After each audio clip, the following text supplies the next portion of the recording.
Success जान के YouTube channel में आपका स्वागत है। आज से आपके सामने एक महत्वपूर्ण सीरीज शुरू करने जा रहा हूँ। सीरीज का नाम है राज्य परिक्रमा। जैसा कि नाम से आपको पता चल गया होगा कि इस सीरीज में आपको भारत के सभी राज्यों और केंद्र शासित प्रदेशों को उठाया जाएगा और एक एक करके सभी राज्यों के बारे में महत्वपूर्ण जानकारी आपके सामने रखा जाएगा, जो आपके आने वाली परीक्षाओं के नज़रिए से काफ़ी महत्वपूर्ण साबित होने वाला है, चाहे आप स्टेट लेवल का एग्जाम दे रहे हो या फिर केंद्र लेवल का। तो आज जो हम राज्य लेने वाले हैं वो आपका है उत्तर प्रदेश। चलिए शुरू करते हैं अपना टॉपिक। सबसे पहले उत्तर प्रदेश के बारे में आपको जानना ये है कि इसका गठन कब हुआ। अगर आपको हम बता दें तो उत्तर प्रदेश का पुराना नाम क्या था, तो आपको पता होना चाहिए। उत्तर प्रदेश का पुराना नाम था संयुक्त प्रांत। ये उत्तर प्रदेश का पुराना नाम था।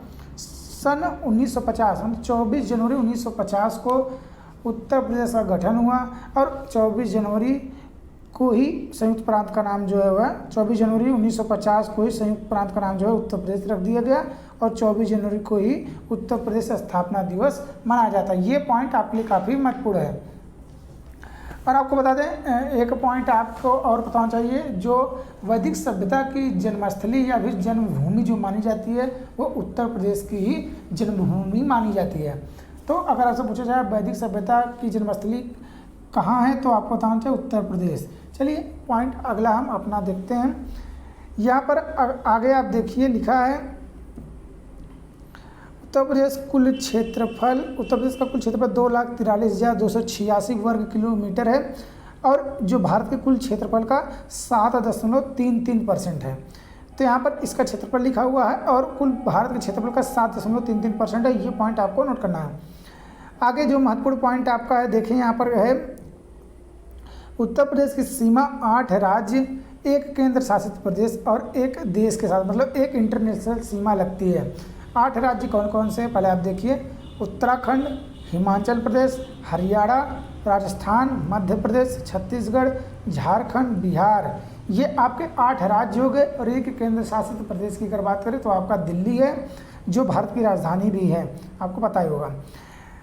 आपको बता दें कि 8 राज्य प्लस एक केंद्र शासित प्रदेश मिलाकर 9 राज्य आप कह सकते हैं। लेकिन अगर आपसे पूछा जाए कि उत्तर प्रदेश की सीमा कितने राज्यों के साथ लगती है तो आपका उत्तर 8 होगा, ना कि 9। अगर आप 9 लगाते हैं तो आपका उत्तर गलत हो जाएगा। जब तक उसमें साफ साफ न लिखा हो कि उत्तर प्रदेश की सीमा कितने राज्यों केंद्र शासित प्रदेशों के साथ लगती है तब आपका उत्तर 9 होना चाहिए, अन्यथा आपका उत्तर जो है गलत हो जाएगा। अभी यूपी लेखपाल 2022 का जो पेपर कराया गया उसमें यही प्रश्न पूछा गया था, उत्तर प्रदेश की सीमा कितने राज्यों के साथ लगती है। ऑप्शन में 8 भी था 9 भी था, तो बहुत बच्चों ने 9 को भी टिक लगा दिया और उनको लगा 9 उत्तर इसका सही होना चाहिए। उन्होंने ऑब्जेक्शन भी किया, लेकिन आयोग ने जो उत्तर दिया वो आपका 8 ही उत्तर सही है, क्योंकि वहाँ पर साफ साफ पूछा गया था कि उत्तर प्रदेश की सीमा कितने राज्यों के साथ लगती है। केंद्र शासित प्रदेश का चर्चा वहाँ पर नहीं किया गया था। तो इस बात को अब अच्छे से ध्यान दीजिएगा।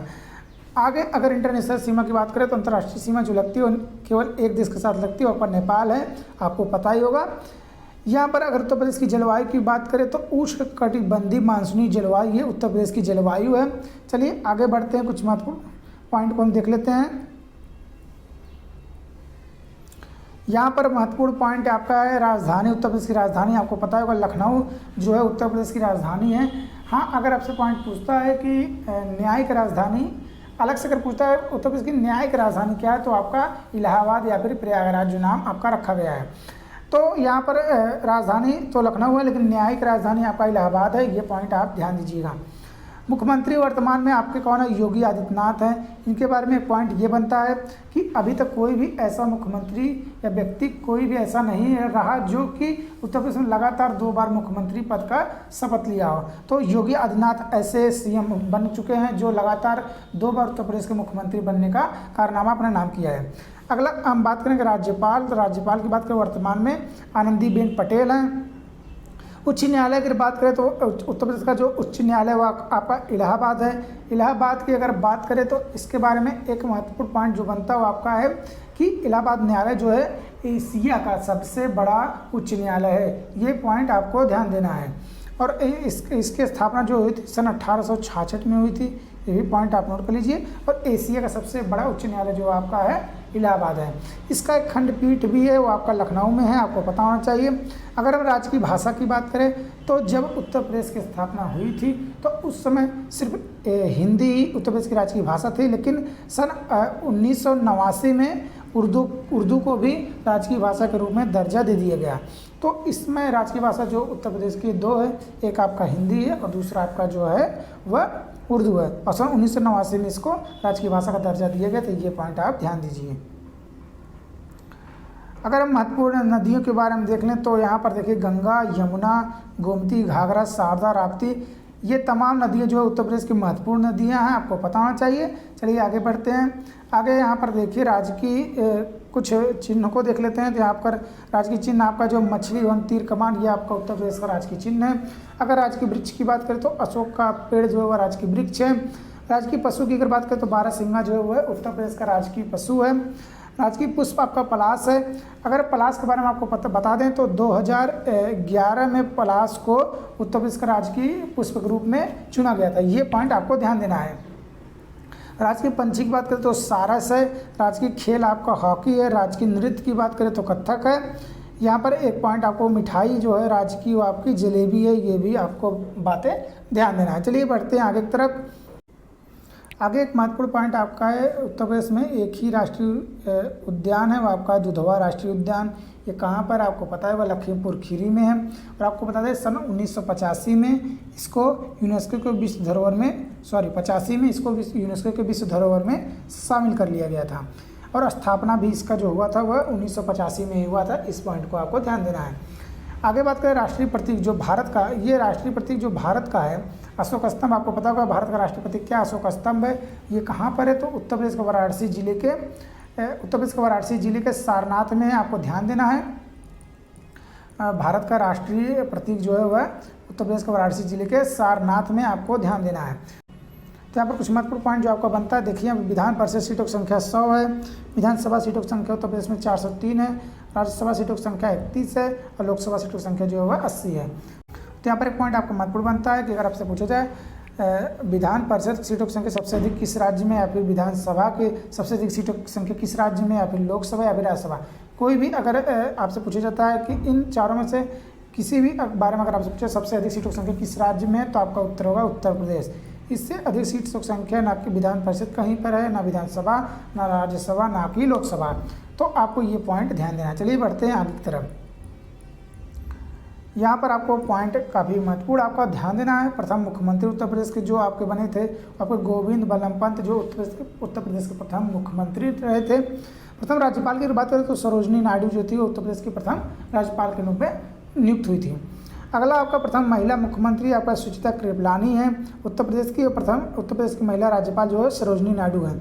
ये पॉइंट आपको यहाँ पर एक बनता है। ये अगर प्रथम महिला भारत की भी बात करें, प्रथम भारत के पहले स्वतंत्र भारत की प्रथम महिला मुख्यमंत्री तब भी आपका सुचिता कृपलानी होंगी, और स्वतंत्र भारत की प्रथम महिला राज्यपाल तब भी आपकी सरोजनी नायडू ही होंगी। चाहे उत्तर प्रदेश के बारे में पूछे या फिर भारत के बारे में, तो आपका उत्तर यही होने वाला है। ये पॉइंट आपको ध्यान देना है। यहाँ पर आपका पॉइंट एक है, सबसे अधिक जिले वाला जो राज्य है वो आपका उत्तर प्रदेश है। यहाँ पर 75 जिले हैं, आपको पता होना चाहिए। और सबसे बड़ा जो जिला वो आपका लखीमपुर खीरी है। ये भी पॉइंट आपको ध्यान देना है। चलिए बढ़ते हैं आगे की तरफ। यहाँ पर आप देखिए प्रमुख स्थल में ताजमहल आपको पता है आगरा में है ये, और ये 7 अजूबों में भी शामिल है। साथ ही साथ आपको आगरे का लाल किला प्लस आगरे का ताजमहल जो आपका है, इन दोनों को 1983 में यूनेस्को के वर्ल्ड हेरिटेज में शामिल किया गया था। ये पॉइंट आपको ध्यान देना है। बुलंद दरवाज़ा की बात करें तो आपका फतेहपुर सीकरी में है। आपको एक बात ध्यान देना है, पंचमहल भी इसी के अंदर है। और साथ ही साथ सन 1986 में बुलंद दरवाज़ों को भी यूनेस्को के वर्ल्ड हेरिटेज में शामिल कर लिया गया था। ये पॉइंट आपको ध्यान देना है। श्री कृष्ण जन्मभूमि आपको पता ही होगा, ये मथुरा में है। आपको पता होगा उत्तर प्रदेश के मथुरा जिले में श्री कृष्ण जन्मभूमि है। साथ ही साथ श्री राम जन्मभूमि का आपको ध्यान देना, ये उत्तर प्रदेश के अयोध्या जिले में है। आगे आपका आगरे का लाल किला तो बता ही दिए। जोधाबाई महल फतेहपुर सीकरी में, इस बात को आपको ध्यान देना है। चलिए बढ़ते हैं आगे की तरफ। यहाँ पर आपको कुछ और महत्वपूर्ण चीज़ों को ध्यान देना है। यहाँ पर आप देखिए चौखड़ी स्तूप, ये आपको पता होना चाहिए बौद्ध धर्म का काफ़ी चर्चित स्तूप है। तो ये सारनाथ में है। साइज़र रूमी दरवाज़ा और बड़ा इमामबाड़ा ये आपको उत्तर प्रदेश के लखनऊ में है। एक और पॉइंट है, उत्तर प्रदेश में बौद्ध तथा जैन धर्म है। इनका प्रसिद्ध तीर्थ जो है आपका कौशाम्बी में, ये पॉइंट आपका पूछा गया काफ़ी बार। चलिए आगे बढ़ते हैं हम। कुछ और महत्वपूर्ण जानकारी आपको ध्यान देना है। कुछ 2011 जनगणना के अनुसार ये आपका है, क्योंकि नया डाटा अभी आया नहीं है, यही डाटा है, क्योंकि कोरोना के चलते अगला जो जनगणना होना था वो आपका हो नहीं पाया। तो यहाँ पर आप देखिए उत्तर प्रदेश का लिंगानुपात आपका ध्यान देना है 912, मतलब 1000 लड़कों पर 912 लड़कियाँ उस समय थी जब जनगणना 2011 में कराया गया था। वर्तमान में तुम आशा करते हैं बढ़ा होगा, क्योंकि शैक्षिक स्तर और जागरूकता काफ़ी हद तक बढ़ा है। अगर हम यहाँ पर एक पॉइंट आपको बता दें, लिंगानुपात में सबसे अग्रणी जो जिला है वो आपका जौनपुर है। जौनपुर आपका पहले स्थान पर, इस बात को आपको ध्यान देना है। 1000 लड़कों पर 1018 लड़कियाँ हैं, मतलब यहाँ पर 18 लड़कियाँ ज़्यादा है। तो आप इसलिए जौनपुर तो काफ़ी अच्छा है लिंगानुपात के माने में अगर बात करें तो काफ़ी जागरूक और शैक्षिक एरिया आपका माना जाएगा। अगर बाल लिंगानुपात की बात करें तो 902 है, और जनसंख्या घनत्व की बात करें तो 829 है। जनसंख्या घनत्व का मतलब होता है कि 1 वर्ग किलोमीटर में कितने व्यक्ति निवास करते हैं वहाँ पे। तो यहाँ पर जनसंख्या घनत्व में आपका 829 है। और आपको बता दें सबसे अधिक जनसंख्या घनत्व जो आपका है वो आपका गाजियाबाद का है, इस बात को आपको ध्यान देना है। गाजियाबाद सबसे अधिक जनसंख्या घनत्व वाला जिला है। एक पॉइंट आपको बता दें यहाँ पर लिंगानुपात को लेकर, तो सबसे जो कम लिंगानुपात वाला जिला है वो आपको बता दें वो आपका गौतम बुद्ध नगर है। तो गौतम बुद्ध नगर जो आपका है सबसे कम लिंगानुपात वाला जिला, आपको बता दें 1000 लड़कों पर मात्र 852 लड़कियां हैं। यहाँ पर आप देख सकते हैं काफ़ी चौंकाने वाला उस समय जो जनगणना हुआ था यहाँ पर गौतम बुद्ध नगर का जो आया है। चलिए यहाँ पर कुछ पॉइंट और देख लेते हैं। आपको बता दें प्रयागराज जो सबसे अधिक जनसंख्या वाला जिला है, घनत्व की बात नहीं किया जा रहा, जिला की बात। तो सबसे अधिक जनसंख्या की अगर बात करें किस जिले में निवास करती है तो प्रयागराज, और सबसे कम जनसंख्या जो आपका महोबा में है, इस बात को आपको ध्यान देना है। बढ़ते हैं हम आगे की तरफ। यहाँ पर कुछ साक्षर दर देख लेते हैं उत्तर प्रदेश की। तो उत्तर प्रदेश की साक्षर दर जो संपूर्ण साक्षर दर आपका 67.78% है उत्तर प्रदेश का साक्षर दर। और पुरुष साक्षर दर आप इसमें +10 कर लीजिए, कुछ 19-20 है लेकिन 77.28 है यहाँ पर उत्तर प्रदेश का जो पुरुष साक्षर दर है। और इसी में अगर आप -10 कर लेंगे लगभग तो महिला साक्षरता दर आ जाएगा, जो कि काफ़ी कम है, 57.18% महिला साक्षरता दर जो है उत्तर प्रदेश का है। सबसे साक्षर जिला यहाँ पर आप देखेंगे गौतम बुद्ध नगर, 80.12% जो है सबसे साक्षर जिला के रूप में यहाँ पर गौतम बुद्ध नगर है। सबसे कम साक्षर जिला श्रावस्ती है, सिर्फ 46.74% लोग ही वहाँ पे साक्षर हैं। उस समय जब जनगणना हुआ था तब की बात कर रहे हैं, आपको ध्यान देना है। वर्तमान में स्थिति सुधरी जरूर होगी। चलिए बढ़ते हैं आगे की तरफ। यहाँ पर आपको ध्यान देना है सबसे अधिक जनसंख्या वृद्धि जब हुई किस पिछली जनगणना जो हुई थी 2011 के पहले, उसके बाद 2011 में जब जनगणना हुई तो सबसे अधिक जनसंख्या वृद्धि किस जिले में हुई तो बहराइच में। प्रत्येक 100 पे आप कह सकते हैं 46 या 47 लोगों की वृद्धि हुई। लेकिन सबसे कम जनसंख्या वृद्धि आपका श्रावस्ती में, काफ़ी चौंकाने वाला आपका डाटा है। देखिए यहाँ पर -5.02%, मतलब अगर 100 लोग थे तो घटकर 95 हो गए माइनस में, मतलब घाटा ही वहाँ पर जनसंख्या घटा ही, जो कि काफ़ी चौंकाने वाला था। आगे अब देखते हैं सबसे अधिक क्षेत्रफल वाला जिला, तो आपका लखीमपुर खीरी है। सबसे कम क्षेत्रफल वाला जिला वो आपका हापुड़ है, इस बात को आपको ध्यान देना है। उत्तर प्रदेश की सबसे बड़ी जनजाति आपको बताना थारू है। गोरखपुर, महाराजगंज, लखीमपुर खीरी, इन क्षेत्रों में ये थारू जनजाति पाई जाती है। और आपको बता दें सबसे अधिक जनजाति सोनभद्र में है और निवास करती हैं, और सबसे कम जनजाति जो है वो बागपत में है। थारू की बात नहीं करें, पूरे संपूर्ण जनजाति की बात करें, सबसे अधिक सोनभद्र में निवास करती हैं और सबसे कम जो है बागपत में। इस पॉइंट को आपको ध्यान देना है। महत्वपूर्ण पॉइंट देख लेते हैं। सबसे अधिक बारिश उत्तर प्रदेश के किस जिले में होती है तो गोरखपुर में, आपको ध्यान देना है इस बात का। अगर आपसे पूछा जाए आगे हम बात करेंगे सबसे कम बारिश तो मथुरा में होता है। उत्तर प्रदेश के मथुरा जिले में सबसे कम बारिश होती है। ये एक पॉइंट आपको उत्तर प्रदेश का पहला केंद्रीय कारागार कब स्थापित किया गया तो ये आपका बरेली में सन 1837 में स्थापित किया। वर्तमान में केंद्रीय कारागार की संख्या उत्तर प्रदेश में 5 है, इस बात को आपको ध्यान देना है। आगे है सर्वाधिक विस्तार रेलवे का किस भाग का, उत्तरी पूर्वी रेलवे का सबसे सर्वाधिक विस्तार उत्तर प्रदेश में, इसका मुख्यालय आपका गोरखपुर है, इस बात को आपको ध्यान देना है। एक पॉइंट सबसे कम जो उत्तर मध्य रेलवे का विस्तार उत्तर प्रदेश में रेलवे का, तो उसका मुख्यालय इलाहाबाद है, इस बात को आपको ध्यान देना है। मुगल सराय का चर्चा इसलिए हम करेंगे क्योंकि रेलवे इंजन कारखाना जो उत्तर प्रदेश में एकमात्र है वो आपका मुगल सराय में, इस बात को आपको ध्यान देना है। तो आइए देख लेते हैं उत्तर प्रदेश की प्रसिद्ध जगह और वस्तुओं के बारे में। तो लकड़ी के खिलौने के लिए प्रसिद्ध जो जिला है वो आपका वाराणसी, आपको पता होना चाहिए। Uttar Pradesh UP BEd entrance exam जो आपका 2022 में कराया गया उसमें ये प्रश्न पूछा गया था। पीतल की मूर्ति के लिए जो प्रसिद्ध जिला मेरठ है। दिया सलाई के लिए प्रसिद्ध जिला जो है बरेली है। रबड़ के लिए गाजियाबाद, ये पॉइंट आपको ध्यान देना है। चमड़ा के लिए आपका कानपुर है, आपको पता ही होगा। कांच उद्योग के लिए फिरोजाबाद। रामपुर चाकू, आपको पता है रामपुरी चाकू आपने सुना ही होगा। ताला नगरी अलीगढ़ को बोलते हैं। पीतल नगरी मुरादाबाद को बोलते हैं। पीतल नगरी मुरादाबाद है, लेकिन पीतल की मूर्ति के लिए मेरठ है, इस बात को आपको ध्यान देना है। कुछ पॉइंट और यहाँ आपको देखना है। सुहाग सिटी फिरोजाबाद को बोलते हैं, ये पॉइंट आपको ध्यान देना है। आगे सिराज हिंद जौनपुर को कहते हैं। और अटाला मस्जिद कहाँ पर है, ये आपका जौनपुर है। 68,500 की जो भर्ती परीक्षा कराई गई थी उत्तर प्रदेश में शिक्षक भर्ती की, उसमें ये प्रश्न पूछा गया था अटाला मस्जिद किस जिले में है, तो आपका उत्तर प्रदेश के जौनपुर जिले में। यहाँ पर आपको ध्यान देना है प्रमुख फसल उत्पादन किसमें उत्तर प्रदेश अग्रणी है, तो आपको बताते हैं गेहूँ, आलू, गन्ना, तिलहन, इन सभी फसलों में उत्तर प्रदेश का पहला स्थान है। आगे देख लेते हैं प्रमुख वन्यजीव अभ्यारण्य। तो यहाँ पर चंद्रप्रभा वन्यजीव अभ्यारण्य आपका चंदौली में है। आगे सोनपुर वन्यजीव अभ्यारण्य आपका लखीमपुर खीरी में है। करदनिया घाट वन्यजीव अभ्यारण्य आपका बहराइच में है। रानीपुर वन्यजीव अभ्यारण्य की बात करें तो ये आपका बादा जिले में है। महावीर स्वामी वन्यजीव अभ्यारण्य आपका ललितपुर में है। कुछ और महत्वपूर्ण यहाँ पर है हस्तिनापुर वन्यजीव अभ्यारण्य आपका मेरठ में है। नवाबगंज वन्यजीव अभ्यारण्य आपका उन्नाव जिले में है। कछुआ वन्यजीव अभ्यारण्य वाराणसी में है। और राष्ट्रीय चंबल वन्यजीव विहार ये आपका आगरा और इटावा जिले में दोनों में पड़ता है। चलिए बढ़ते हैं कुछ और पॉइंट के लिए। यहाँ पर देखिए स्कूल चलो अभियान उत्तर प्रदेश में सन 2000 में लागू हुआ था, इस बात को आप ध्यान दीजिए। केंद्र की सहायता से मिड डे मील योजना 1995 में उत्तर प्रदेश में लागू किया गया था। भारतीय गन्ना अनुसंधान संस्थान ये आपका उत्तर प्रदेश में है, इस बात को आपको ध्यान देना है। और उत्तर प्रदेश के लखनऊ जिले में है, इस बात को भी आप ध्यान दीजिए। आगे बढ़ते हैं। कुछ प्रमुख खनिज पदार्थ ज़्यादातर तो उत्तर प्रदेश में पाया नहीं जाता, लेकिन जो पाए जाते हैं उनको आप देख लीजिए। चूना पत्थर की बात करें तो ये मिर्ज़ापुर, सोनभद्र और बांदा के एरिया में कुछ एरिया में पाए जाते हैं, इस बात को आपको ध्यान देना है। जिप्सम जो उत्तर प्रदेश के झांसी जिले में पाया जाता है। यूरेनियम के लिए ललितपुर प्रसिद्ध है, इस बात को आपको ध्यान देना है। कोयला के लिए सोनभद्र जो है जिला वो आपका प्रसिद्ध है उत्तर प्रदेश में।